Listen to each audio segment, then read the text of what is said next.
So when we shrink this, you can see our text turns blue below 500 and it turns back to red above 500. And that's because what this media query is doing is whenever all of these values are true, then the code inside of it is actually run. If any of the values are false, it just ignores everything inside the media query. And now one thing that you'll notice is a lot of times you don't see this all keyword, and that's because if you remove the all at the beginning, it defaults to all.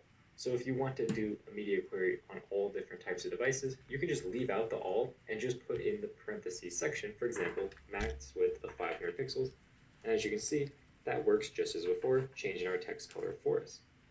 Another thing that we can do is print specific styles. So we can say a media query for print. We can just remove this parentheses section because we just want, anytime we're printing, we want the color to be blue. Now if we save that and we go to print, you'll see that our text color is blue for printing, which is great. One thing to note about media queries is that they work just like other selectors. So if we change this here back to a max width of 500 pixels, save that and make sure that still works. So yep, still blue below 500 and red above. If we change this body selector and we move it all the way down below our media query, you'll notice that no matter what screen size we're on, it's always going to be red text.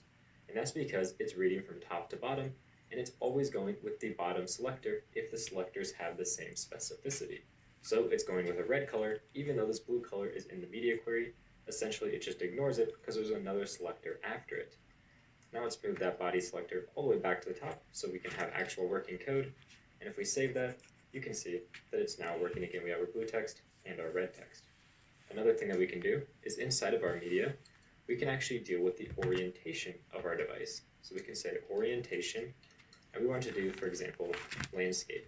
So whenever we're in landscape mode, essentially horizontal mode, what we want to do is we want to change our title to have, for example, a color of, we'll go with green. So now, as you can see, we're not in landscape mode, we're in portrait mode, and our text is normal. And as soon as we go into landscape mode, essentially whenever our width becomes wider than our height, as you can see here, our text color has changed to green to match that orientation of landscape. We can also do a very similar thing, but we can do portrait instead. And in this one, we'll just change our subtitle to be cyan.